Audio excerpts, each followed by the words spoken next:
the latest military news update. This is AFP Community News, hosted by Rofh Suzon every 12 noon, Mondays to Fridays. Only here on DWDD Armed Forces Radio. One AFP for a stronger Philippines.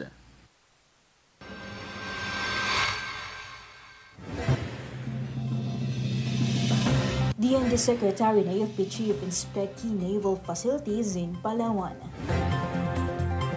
Government troops thwart planned violence in Maguindanao. DOH says dengue cases increased by 25% in just 2 weeks.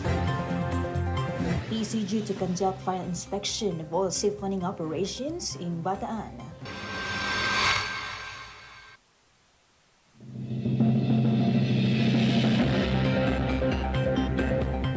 Good day everyone, as well to our troops at Camp Emilio Ginaldo, Quezon City.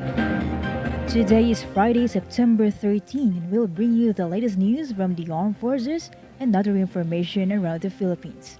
I am Rofh Suzon for AFP Community News. DWDD Armed Forces News. And for the brief overview of our stories, Department of National Defense Secretary Gilberto Chodoro Jr. and Armed Forces of the Philippines Chief of Staff General Romeo Browner Jr. visited naval facilities in Oyster Bay, Palawan yesterday. They reviewed the ongoing infrastructure developments aimed at strengthening the country's external defense. These projects, prioritized by President Ferdinand Marcos Jr., are critical for safeguarding Philippine sovereignty in the West Philippine Sea and enhancing air defense capabilities. The visit highlights the government's commitment in fast-tracking military infrastructure to address evolving security threats. DWDD Armed Forces News. Government forces successfully thwarted a planned attack by criminal element after discovering abandoned explosives and combat materials in Barangay T. Datu, Salibu, Maguindanao del Sur. Soldiers from the Combined Arms Team 99 of the 1st Brigade Combat Team recovered anti-personnel mines, IED components, and various explosive devices after spotting 2 individuals fleeing the area. Major General Antonio Nafarrete, the commander of the 6th Infantry Division and Joint Task Force Central, praised the troops for their swift response, emphasizing its importance in maintaining peace in local communities. Armed Forces Radio. And for other updates, let us hear the details about AFP launches financial management course for military and government agencies. Go ahead, Shai. Good afternoon. The Armed Forces of the Philippines officially opened the AFP Financial Management Course Class 34-2024. Led by AFP's Financial Management Office and Education Command, the 400-hour program aims to enhance the management of AFP funds, aligning with the AFP strategic goals. The course includes 48 AFP officers, along with representatives from the Bureau of Jail Management, Philippine Coast Guard, and Bureau of Fire Protection. Running until November, the program focuses on financial accountability and interagency collaboration in fund management. This is Shai reporting for AFP Community News, one AFP for a stronger Philippines. True lifeless communist terrorists. Thank you, Shai. DWDD Armed Forces News. For other news, Burauen, the former insurgency hotspot in Central Leyte, was officially declared free from New People's Army threats yesterday. The town achieved stable internal peace and security conditions through a resolution by its Peace and Order Council. At the declaration ceremony, Mayor Juanito Renomeron credited the Philippine Army and local stakeholders for their efforts in addressing the root causes of rebellion. Brigadier General Noel Vestuir of the 802nd Infantry Brigade noted that recent attempts by the NPA to return were thwarted, with residents swiftly reporting any sightings of armed men. Buraue, the largest town in Leyte, has seen no violent NPA activities since 2016. DWDD Armed Forces News. Defense Secretary Gilberto Chodoro Jr. announced that the Armed Forces of the Philippines will deploy additional troops to Palawan with or without the construction of the Enhanced Defense Cooperation Agreement facility in Balabac. He emphasized that military exercises with the United States, Australia, and Japan will continue with or without U.S. involvement. He also inspected military infrastructure projects in Palawan, aimed at bolstering the country's external defense posture, particularly in the West Philippine Sea. Secretary Teodoro stressed the importance of fast-tracking these developments for national security.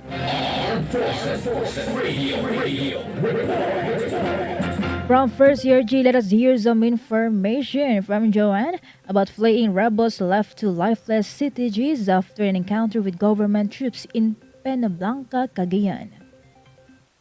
Two lifeless communist terrorist group were left behind by fleeing rebels after an encounter between military troops in a remote area in Sitio-Palay, Barangay Bugatay, Peña Blanca, Cagayan. Based on the initial report, the clash occurred on September 11, 2024 when the troops of the 502nd Infantry Brigade Philippine Army encountered in the area with an estimated more than 10 members of the communist terrorist group under the Cagayan Valley Regional Committee led by Commander Edgar Arbitrario alias Carl. The 502nd Brigade confirmed that the two CTGs were identified as alias Nieves, a student of the Polytechnic University of the Philippines, Santa Mesa, Manila, and alias Jorly, a resident of Barangay Bural, Rizal, Cagayan. Using a Black Hawk chopper, the cadavers of the two rebels were airlifted and immediately taken to a funeral home in Tuguegarao City. According to the military, they are still in contact with the families of the two NPA victims to properly turn over the cadavers for decent burials. High-powered firearms and various war materials were recovered in the encounter site. It is believed that there are more rebel casualties due to blood stains seen in the route of withdrawal. This is Joan Sagaok reporting for AFP Community News, 1 AFP for Stronger Philippines. Thank you, Joanne. DWDD Armed Forces News. Volunteers and partner organizations visited 3 educational institutions in disadvantaged areas of Cebu City yesterday, inspiring 180 young pupils. Led by SK Chair Ralph Ray Codilla and Cebuano Youth Ambassadors Incorporated, the initiative involved 40 volunteers, 16 partner groups, and 5 university organizations. The collective effort aimed to uplift the lives of these children through motivation and support. Organizers expressed gratitude to all who contributed to the project's success, with plans to continue empowering youth and strengthening communities. DWDD National News. For our national news, the Department of Health said dengue cases increased by 25% in just 2 weeks.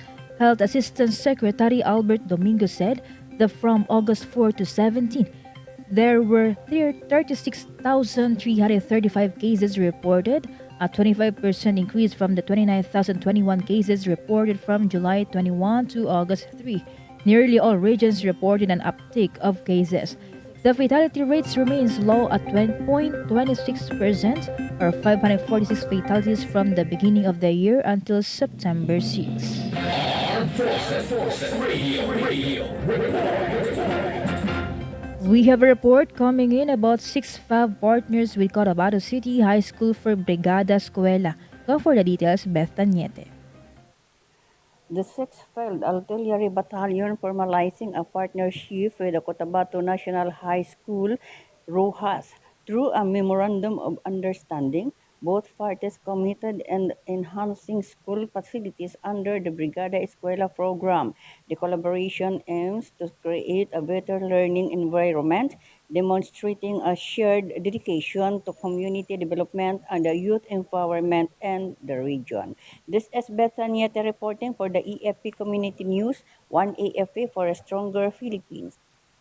Thank you, Beth Tanyete. DWDD National News. The Philippine Coast Guard will conduct a fine inspection to check if the contracted salvor has recovered all the industrial fuel from the sunken empty Terra Nova. According to Harbor Star Shipping Services Incorporated, it may proceed with the salvaging of the ship once they are cleared. Harbor Star gave assurances all of the Terra Nova's oil cargo will be siphoned off before it begins salvage operations. Some officials of the Department of Transportation already inspected the area yesterday. DWDD National News. The funding for the 1,000 pesos monthly pension for indigent senior citizens has been included in the 2025 national budget.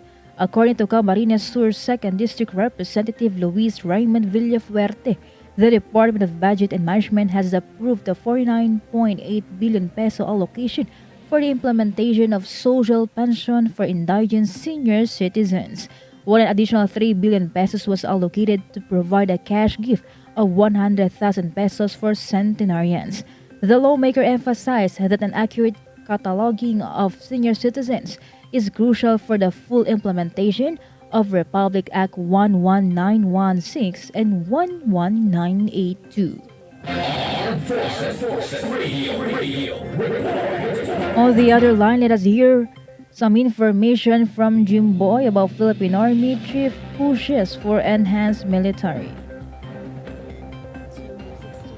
Philippine Army Chief Lieutenant General Roy Galido advocate for strengthening military cooperation with the armies of Australia, New Zealand, and South Korea at the Chief of Army Symposium in Melbourne.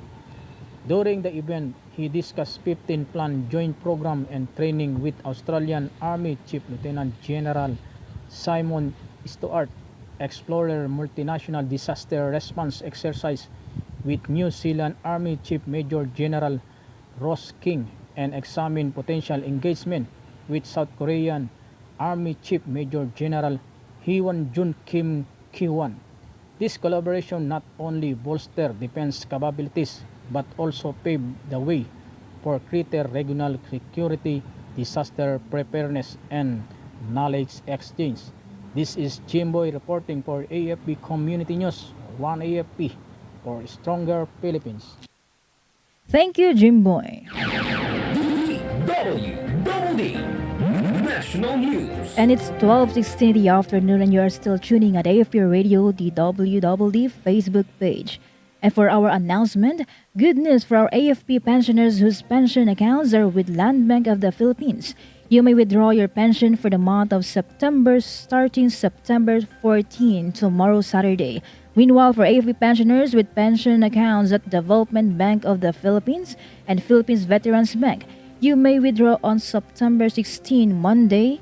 And for those pensioners whose pension accounts are tagged as on hold, please contact the AFP PGMC office or call their hotline at 0966 311 5003 for further assistance.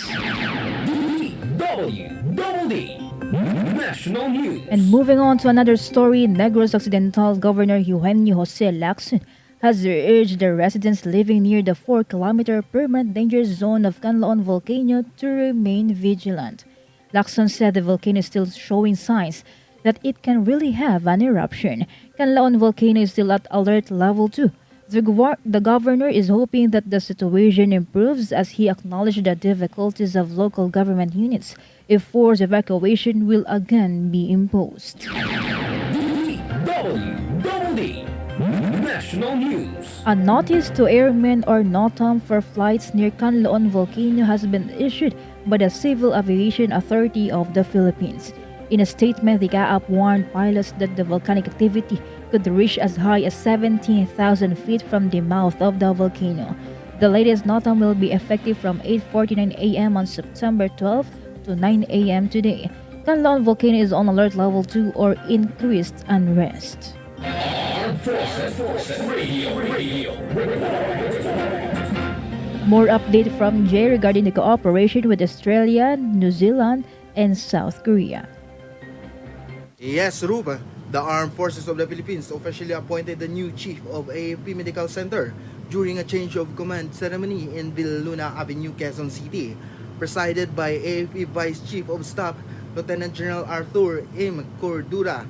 The event marked Colonel Juna D. Dalguez' succession of Colonel Armanda P. Lacanilawa.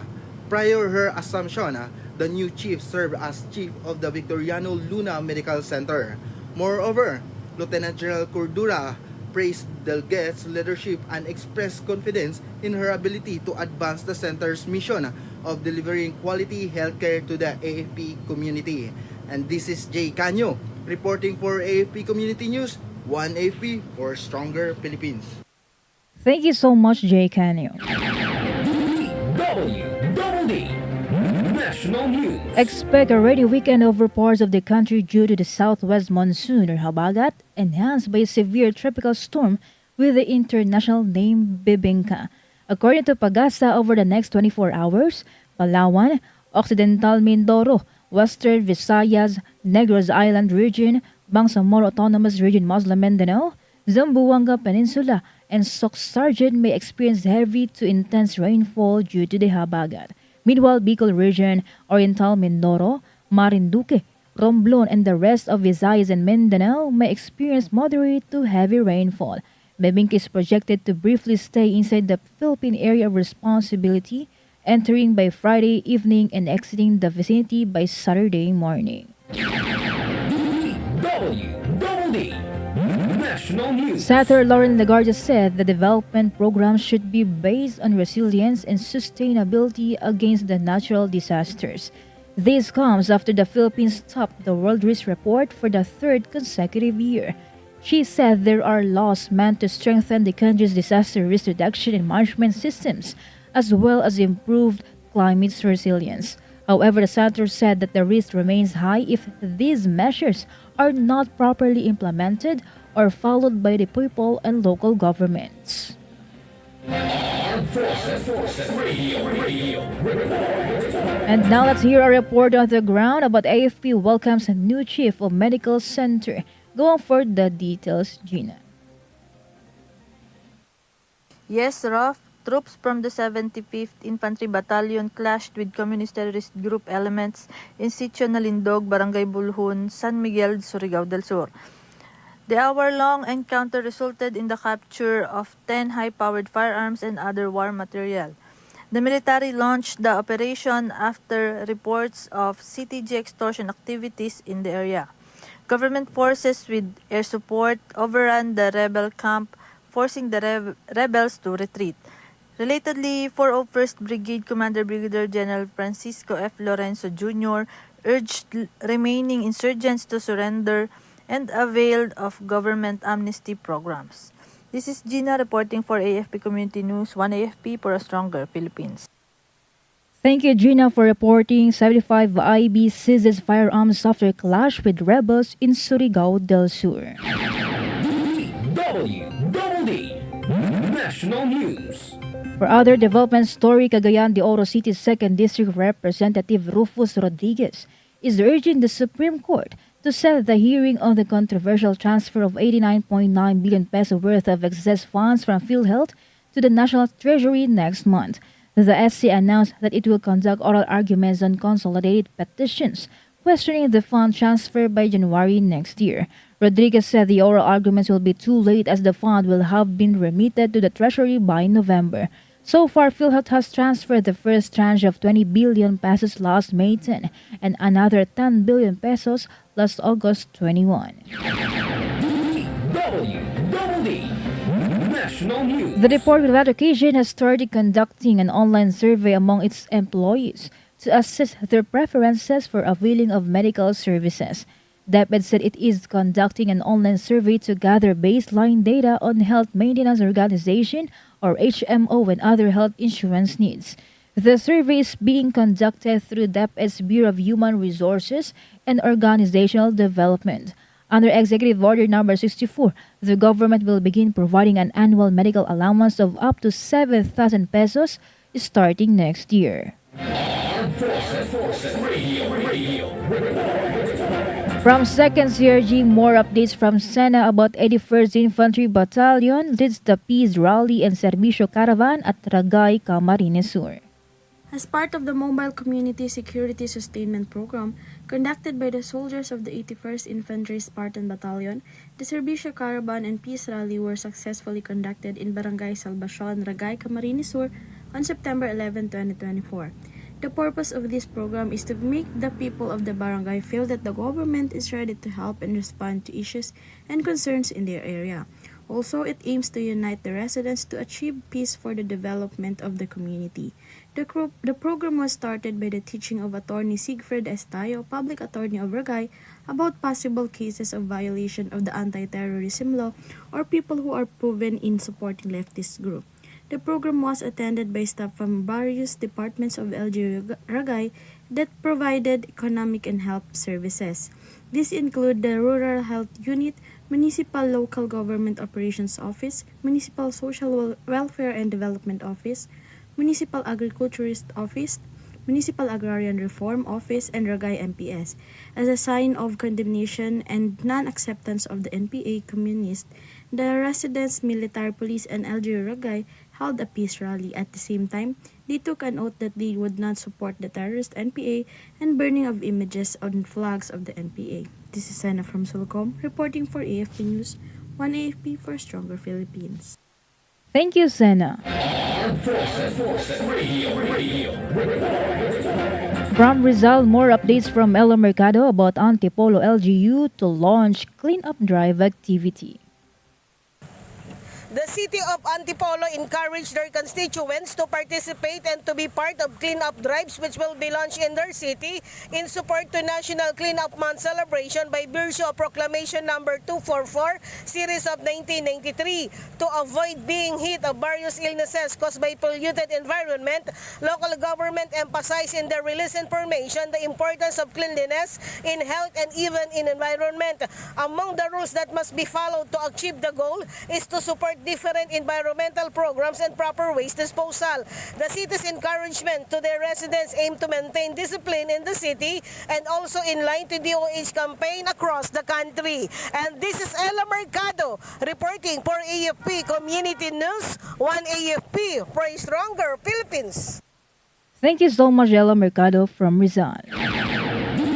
DWDD National News. Ride-hailing service company Grab said it would extend full cooperation with authorities investigating the alleged robbery and sexual assault of a Vietnamese passenger. Grab said the driver involved was permanently banned from its platform while the investigation continues. It added that the victim was provided with all the support and assistance she needed. The agency also emphasized that they uphold a strict zero-tolerance policy toward any form of misconduct on their platform. DWDD Armed Forces News. And that's all for today's broadcast. Thank you so much for joining us, especially to our audience in our Facebook page, AFP Radio DWDD. Don't forget to tune in next week for more updates, same time and same station. Again, this is Rofh Suzon for AFP Community News, 1 AFP for a Stronger Philippines.